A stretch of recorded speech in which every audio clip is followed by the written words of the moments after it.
Brace yourself, boys. You're going to want this one too. In fact, I predict every nod that I review from this point forward, you're going to want to add to your system. There, I said it. You will. I'm testing like 5 different devices now. Every single one of them is awesome. Now, maybe some downsides crop up in the testing. I'll bring that to tabletop if and when it happens. But so far, damn, amazing capabilities. And at this point, dudes, seriously, if you don't have a thermal imaging monocular in your system, you're behind. And I'm talking like a very high quality one. Taipan or greater quality. Taipan also being from AGM Global. I reviewed that some months ago. Go watch that review. I stand by it. Amazing value for the money. Think of this one, the Sidewinder, same company, as an upgraded version of the Taipan. More capabilities, better resolution, wider field of view. Basically the same, but I'm talking about in form factor, how it works, but more capabilities. I'm going to overlay immediately the video I've taken from both of these units, and I have 2 units that I've tested for this tabletop. I have a 384 Sidewinder, and that is a 25 millimeter objective. And then I have a TM35 640, a 35 millimeter objective Sidewinder. And on that one, I'll just say again, damn. And I have deer footage to show you, and I have humanoid footage to show you. I spent way too much time testing this. And I will say, and don't expect me to show some like voyeur, inappropriate humanoid footage. I could have easily got that. I really could have.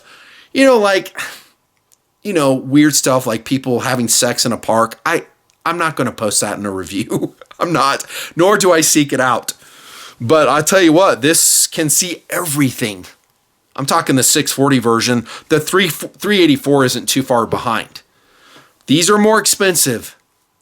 I know. You get what you pay for. They're going to be substantially more expensive than the Taipan that I reviewed. But again, firepower versus mobility, capabilities. Now, I often make the mistake when I make videos like this that I'm focused on my audience. I call them TMPers. Thank you very much, dudes. Really appreciate you subscribing, hitting the notification bell, especially to you donors. Double thumbs up.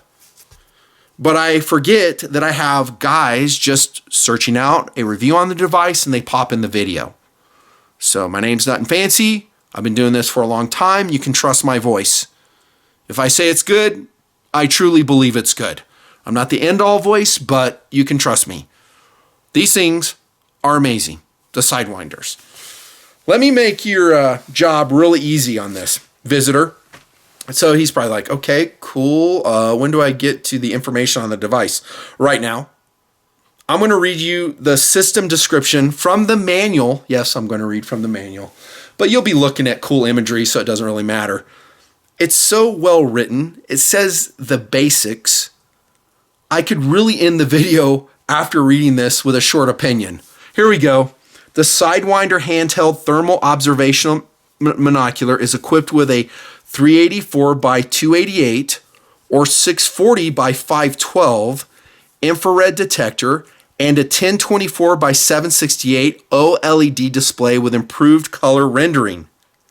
The high sensitivity built-in thermal detector provides you with a clear view even in total darkness.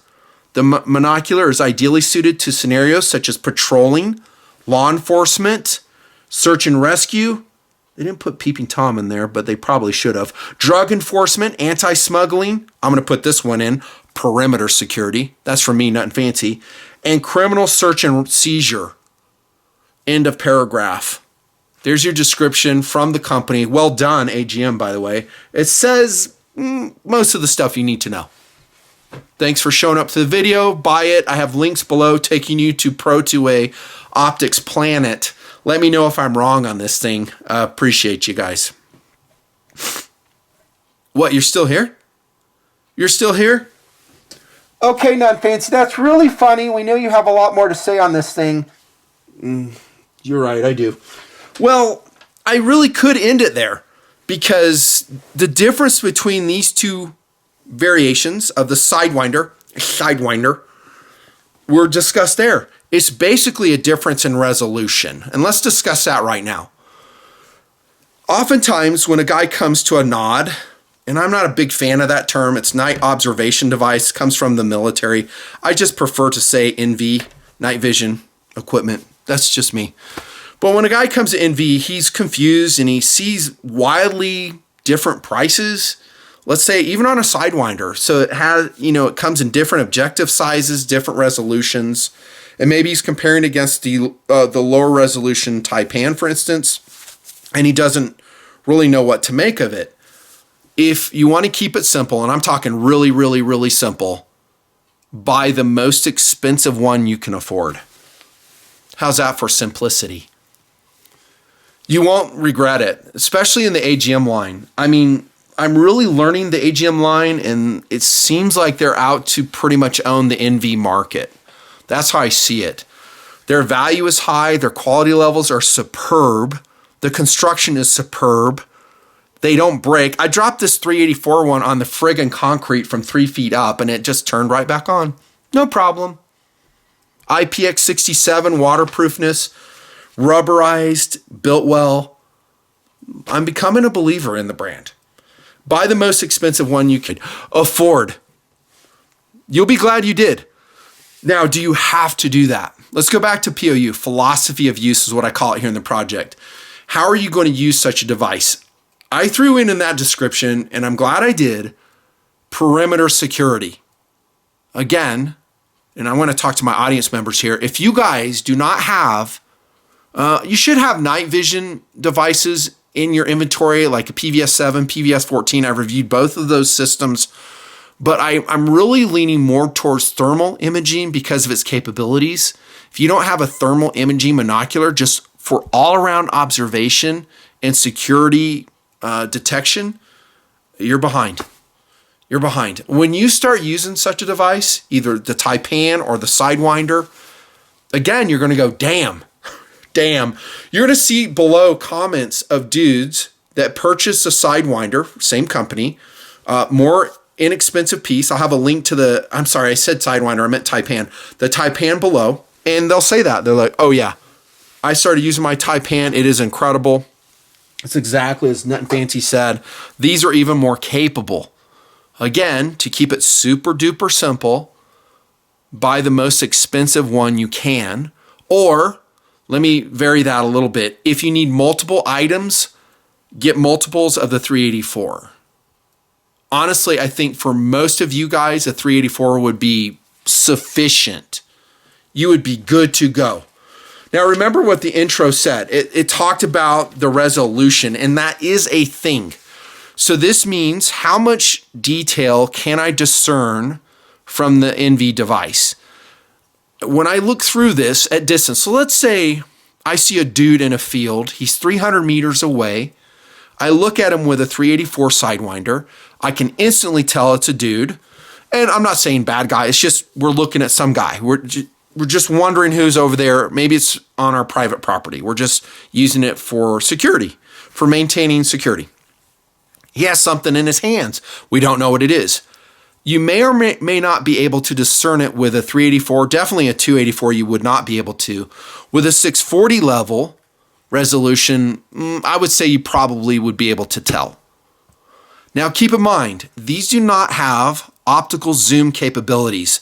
So even though all of these have I'm talking these two variations, they have 2 power, 4 power, 8 power, and 16 power.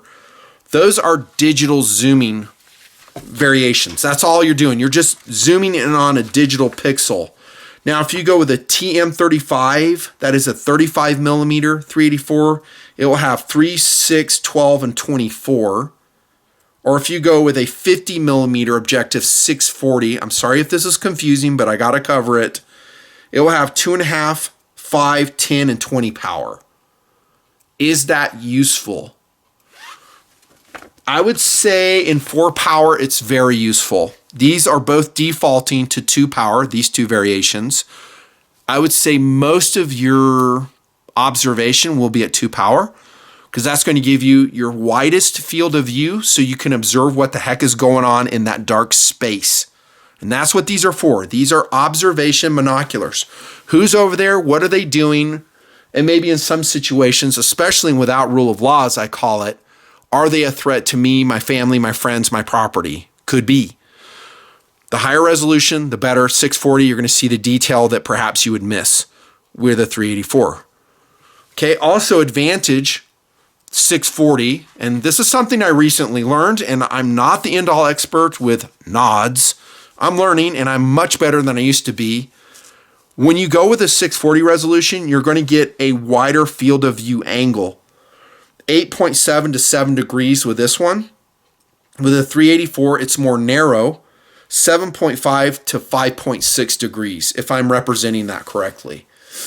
Now, you may detect that in my overlay video, and I really don't know how I'll do the video because I do want to show you the devices we talk about, the buttons, the user interface, and I'm going to try to go quick on that stuff. What I might have to do is like abruptly cut the video, and then we go in field, and I show you these devices, a Sidewinders in action, a 384, 640. I'll do my best at labeling them so you can tell. Okay, and you will be impressed. If you're not, something's wrong with you. Both of these are 12 micron units, and that's why they're more small, more compact. I have also learned that one of the big expenses when they put these devices together is the material they use to make the objective out of. This is a 25 millimeter objective. This is a 35 millimeter as represented in TM35. I should have a dash 640 there. The more material they use, the more expensive it will be.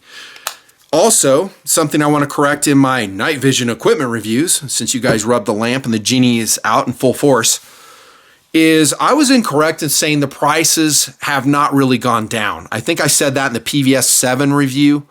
I'm wrong. At least in thermal imaging devices. Thermal imaging devices, like I would ballpark like 20 years ago, could cost upwards of $20,000. And they would not even have nearly the capabilities of these, what I consider to be very tiny 1 pound units. Well, not tiny, but they're not like FLIR breach tiny. Go watch my FLIR breach review, by the way. They're not that small, but they're way smaller than a lot of the earlier generations. The 12 micron units, they figured it out with the firmware, the software, the image sensors on it. I'm super duper impressed. Both of these, by the way, are powered by a rechargeable 18650 battery. You'll see right here, it includes 2. Again, kudos to AGM Global for doing that. A charger as well is included. I find these have a really good burn time. Maybe not the 7 hours that AGM Global says they will do. Maybe not quite that. But I've got, 5 hours of use on this thing with no problem. Yeah, and I don't care if you're talking about a 384 or 640. Again, I tested them for hours and hours, and granted, in temperate conditions. I got to be honest. It wasn't like 20 degrees or 10 degrees Fahrenheit outside with snow. I've always said if you're doing that, you can basically cut your battery life in half. The upside to these is they do have a USB-C connection right here. You can actually connect it, your computer actually right here, and also an external battery. And you could run the device off that if you wanted to. So that is a huge plus. And both of these devices have onboard video recording and still image capabilities, 64 megabyte storage. Well done, AGM, once again. Go watch my Burris thermal scope review, the BTS review, and I kind of rail on Burris because they didn't include that. I'm like, how can you have a night vision thermal scope in that review and you don't have onboard recording? It's insane. And this actually has audio capability as well. You have to turn it on in the menu system. Yeah, I love they used an 18650 battery too. So it's not an internal battery that will deplete and then you have to charge it up. Kind of like that ATN 4K Thor scope that I reviewed. Oh my gosh, I've done some night vision equipment reviews to this point, haven't I? Yeah, it's kind of fun. Genie still has a lot more work to do. Let's start with the UI, user interface. I'm going to start at this end. Here's your objective cover. This is the push button. You just flip it up like that. That kind of confused me for a bit. I was like, do I like peel this up right here? And I'm like trying to get, no, this button right here. And this will rotate here. All cool. Here's your focus ring.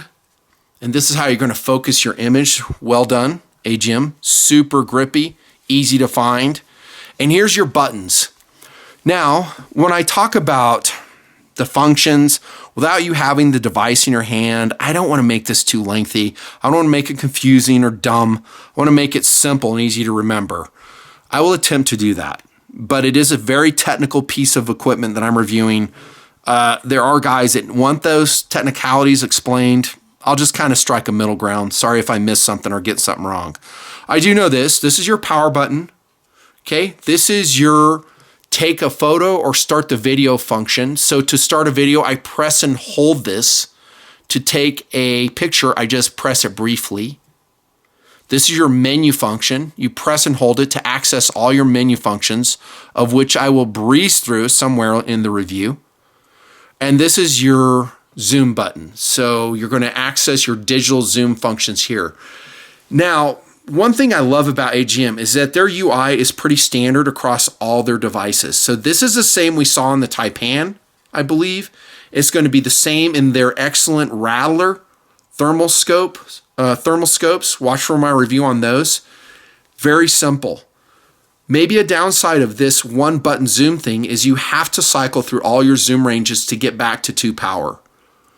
Not a big deal, but you'll see me in video, the overlay video, when I'm either, I don't know, filming humans or filming the deer, that I'll go 2, 4, 8, 16, and then back to usually 2. 2 power, giving your widest field of view. So those are your buttons. One thing I think AGM could improve on is maybe changing the feel of the buttons. So maybe raising this more so you can tell. I mean, you got 2 gates right here to tell it's a power button, but sometimes I have gloves on, it's hard to tell. I would like them to be even more tactile and different. And I would like to have a different color on this one. I will say I love that this glows red. So at night, you'll see this is on, glowing red. And there is an auto off function in the menu. I recommend you do turn that on, probably setting it to 30 minutes just in case you forget to turn it off. Okay, now if you're using it for a lengthy period of time, like patrols of some sort, perimeter security, turn auto off. Off. Pro tip from nutnfancy. Here's your eye focus, your diopter right here, your eyepiece focus. Technically the diopter adjustment ring, and then we have just a rubber cup right here, and then your eyepiece. And that is basically it. Oh yeah, a way to screw it into a tripod. I think the form factor of this is relatively small, just like the Taipan. I actually like this form factor better than the Taipan. I think it's smaller, easier to carry. It comes with a hard case. Here's a 384 case right here. And it includes a whole bunch of nifty stuff, like you'll have a battery charger, USB-C cable, power adapters, foam separator, 2 18650 batteries, and then you have the super cool and useful, don't lose it, closed cell neoprene foam carry case. I wrapped white tape around this one because I don't want to lose this loaner piece. It's too damn expensive. Yeah, so this is a 640 one, but this is a great way to carry it right here because it provides cushioning. I didn't really float it in the water, but I suspect it would probably float with the unit in it. You're getting a lot for your money, both in performance and accessories with either Sidewinder. Let's go over the menu system as quickly as I can, dudes. Okay, first, in your detection of either a 384 or 640 Sidewinder, it'll be in the sub 20 millikelvin temperature sensitivity range, whatever the hell that means. No, I don't really know what it means either, but I do know this, that I detected heat signatures easily at 300 yards, easily at 500 yards with both of the units. It is better with the 640. Yeah, the detection ranges on these units is insane. It's more than you probably need. You have, by the way, for your palettes of the Sidewinder, and I like how they kind of kept this simple, maybe unlike the FLIR Breach, you have white hot, black hot, fusion, and red hot. Which one do I like best in testing? I don't know if I have a hard and fast answer for you because it really depends on the background. You'll see me cycling through the testing video through the pallets, and some pallets, like perhaps in one situation, black hot makes better sense. In another situation, fusion is the way to go. If I had to stick to one 100% of the time, I would probably go fusion with the Sidewinder. I love the fusion. Okay, super quick on the menus, and I'm going to rip through these. Bear with me, and while I'm talking about it, I'm not going to try to overlay menu video. It's nonsense, but I'll mention the stuff I think is important. You have contrast, brightness, image boost. Did I have that off? I think I left that off, but you could turn it on. Scene mode, you have a jungle setting there. I didn't use that at all. Image calibration, I didn't use that. CVBS, I didn't use that. DPC, didn't use that. Auto power off, I did talk about that. You have a off 30 or 45 minute option. Unit, that's important. So yards versus meters, and there is a way to range find with this thing with a known height object. Dig into the manual. I'm not covering it here. Version, restore language, time sync, OSD. That's on-screen display. That is important. So you can toggle that off and on in the menu. Measure, that's your range estimation. Audio on and off for the video. Hot tracking, that's pretty cool. So it basically has crosshairs on the hottest spot in the field of view. You can toggle that on and off. Then network, yes, these are Wi-Fi compatible units. Whew, so much to talk about, dudes.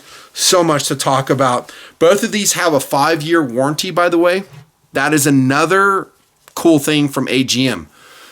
They're telling you with a 5-year warranty that we are so confident in our build quality and actually in our sensors too, that they're not going to fry on you.